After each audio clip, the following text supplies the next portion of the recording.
Chers compatriotes, chers militants du Parti Les Démocrates, mesdames et messieurs de la presse, je prends la parole ce jour, dimanche 19 octobre 2025, non pour répondre aux injures et aux affabulations, mais par devoir de vérité envers le peuple béninois.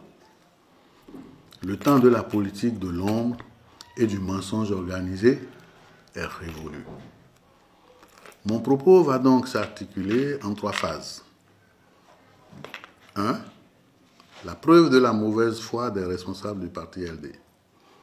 Avant-hier, vendredi 17 octobre 2025, le parti Les Démocrates, par le biais d'un huissier de justice, puis du candidat désigné, M. Renaud Agbojo, a tenté de notifier à la Sénat un formulaire de parrainage portant mon nom. L'issue que tout esprit éclairé prévoyait fut sans appel. Ceci démontre que l'urgence de leur action ne visait qu'à dissimuler l'inconduite et la mauvaise foi qui accourent depuis des semaines. Rappelons la chronologie des faits.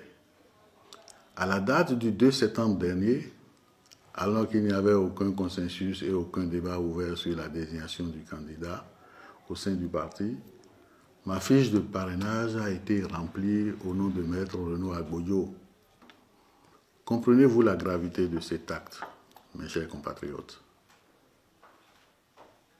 Sans mon avis, sans mon consentement, on a rempli la fiche. Cela confirme que la direction du parti avait tout planifié pour que Maître Agbojo soit in fine désigné, justifiant a posteriori une démarche frauduleuse. Plus grave encore, non seulement ce parrainage n'est plus valide, mais il a été purement et simplement falsifié à dessein. Je le dis publiquement. Aujourd'hui, tous les éléments sont réunis et me fonderaient légitimement à déposer plainte pour falsification de documents. Faux et usage de faux contre les prétendus bénéficiaires, c'est-à-dire M. Agbojo et M. Lodjou, ainsi que contre le président du parti lui-même. Néanmoins, je ferai preuve de retenue et d'indulgence cette fois-ci.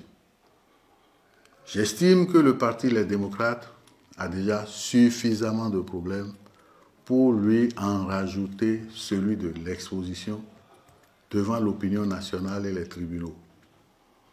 Des inconvéniences notoires de quelques-uns de ces cadres.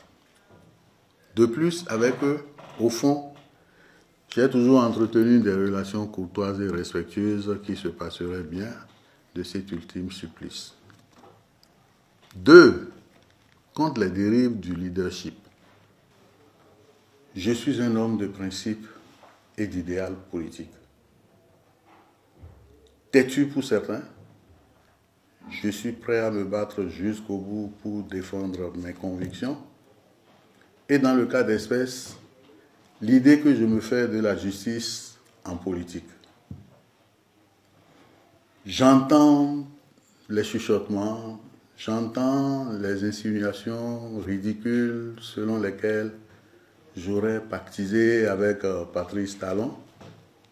Mais laissez-moi être clair. Je n'ai jamais rencontré Patrice Talon si ce n'est dans les manifestations officielles. Attribuer ma démarche à une quelconque connivence relève de l'absurdité la plus totale. Cette attitude n'est que le déni de nos responsables qui refusent une fois encore de se regarder dans le miroir pour apercevoir leurs égarements et leurs propres fautes. Mon combat est pour la démocratie interne. Mon combat est pour notre idéal démocratique. Pour cette raison, je ne pouvais cautionner les logiques exclusionnistes du président Boni Yayi, que j'aime bien au passage, ni ses méthodes de gouvernance rétrograde qui asphyxient l'expression démocratique au sein de notre formation politique. Mon appréhension sur ce processus de désignation ne date pas d'hier. J'ai toujours milité et c'est un secret de polichinelle. Pour le président Éric Mounété, un homme dont la légitimité au sein du parti est incontestable. Aujourd'hui, On nous impose finalement mon frère Renaud Agbodjo. Je n'ai rien contre lui. Avec pour seul critère qu'il est de Savère et neveu de Boni Yahi. Aucun critère objectif de mérite ou de consultation réelle ne justifie ce choix si ce n'est le simulacre de commission aux ordres, je dis bien aux ordres, qui a été mis sur pied et téléguidé par le président Boni Yahi lui-même. Je ne fais que dire à haute voix ce que la majorité des députés, les démocrates, pensent dans le secret de leur réflexion sur la gestion du parti. Permettez-moi une dernière observation, mes chers compatriotes, sur mon jeune frère, Maître Renaud Agbodjo. C'est amusé et consterné que j'ai pris acte de sa sortie hier, en date du samedi 18 octobre, durant laquelle il s'est permis d'insinuer que j'aurais disparu et qu'à ce jour, personne n'a vu Sodino Michel. Comment peut-il s'aventurer sur un terrain aussi glissant quand il sait pertinemment que, malgré mon silence, j'ai continué de vaquer à mes occupations habituelles à mon domicile, que je suis allé retirer en personne ma seconde fiche de parrainage à la Sénat, quand il sait que j'ai rendu publique ma déclaration du jeudi 16 octobre 2025, qui soit dit en passant a inspiré le lendemain une contrefaçon à laquelle je ne m'associe pas.